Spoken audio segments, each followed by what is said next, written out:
So you guys doing okay today? Yes, sir. Well, welcome to Comal Cruzin, and I really appreciate you guys jumping on board with me. Mm-hmm. It's a very special day because I love talking with our students to talk about what they're doing. So to kind of introduce yourselves to the entire, probably about 2 or 3 people that might be watching this, right? Hopefully our parents, even my mom or my dad. But why don't you tell us who you are? My name is Ryann McAnelly. I am a sophomore here at Swisson Valley High School. I am on the dance team, the varsity dance team. Nice. We just won. I know, Grand that's champion. awesome. Grand champion, man, that's awesome. I saw you guys perform. Really? That was fantastic, by the way. Thank you so much. Okay, so my name is Colin Fuller. I'm a junior here at Swisson Valley High School. I'm a part of the Swisson Valley Band. I am a snare drummer. Nice. And I'm also an NHS.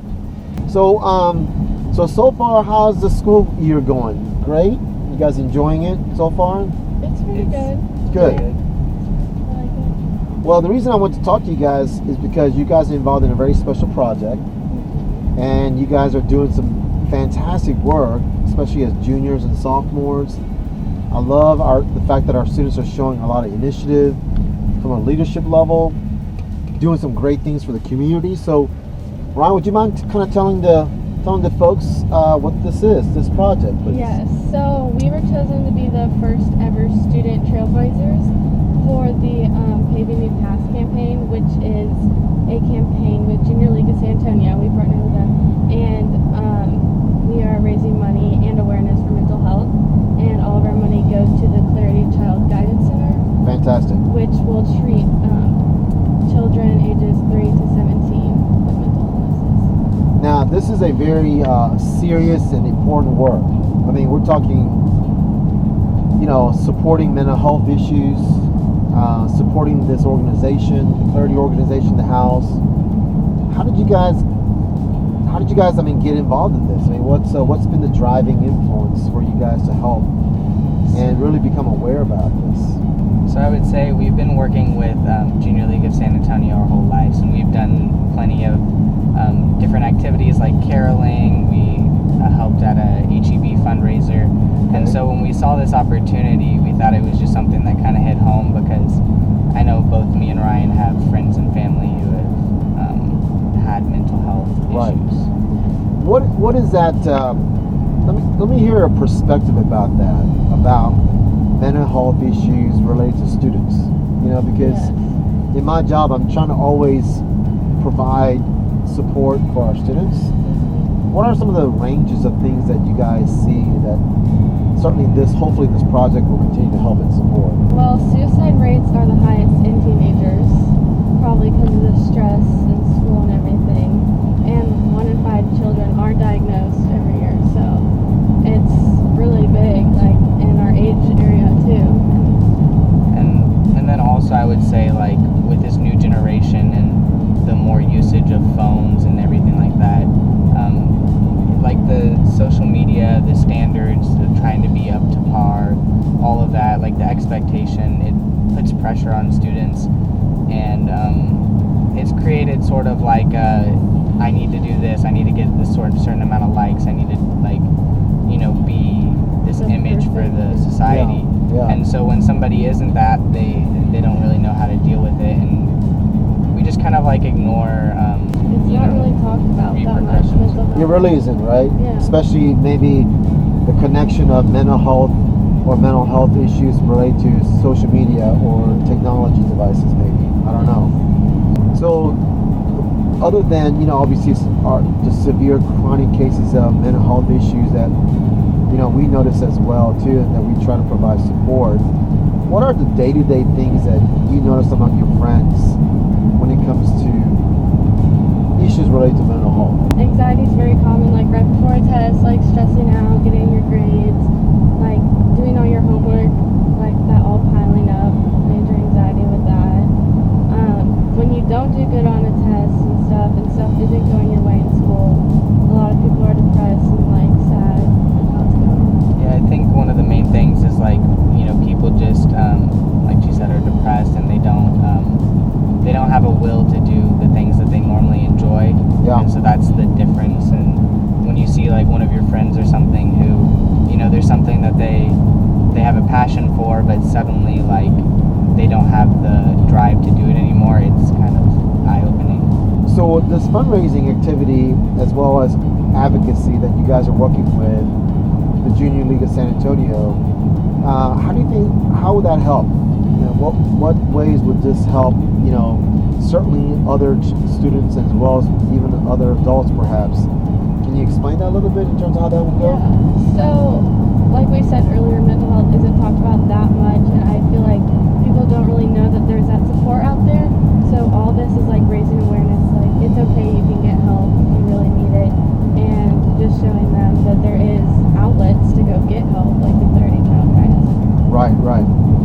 And what are you really impressed with the Clarity Child Guidance Center? I mean, what's been I'll be honest with you, I have not visited that place. I want to. I'm going to after this, talking with you guys. So tell me, what am I gonna expect when I visit there? I think one of the most interesting things about the Clarity Child Guidance Center is that it's the only inpatient, outpatient mental health facility in South Texas. Nice. And so it's different than like a facility where you go and you have to permanently get help. It's something where they can help with temporary issues like depression or social media anxiety or something like that. Good. All right. Good. It's very good. I'm glad to hear that.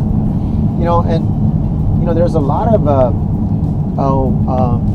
apprehension or stereotypes, or perhaps even, you know, lack of a desire for people to go ahead and ask for help. Do you notice that with students and your friends and others in your age group?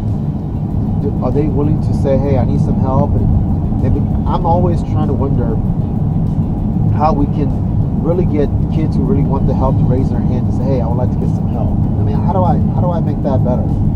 Just show them that it's okay.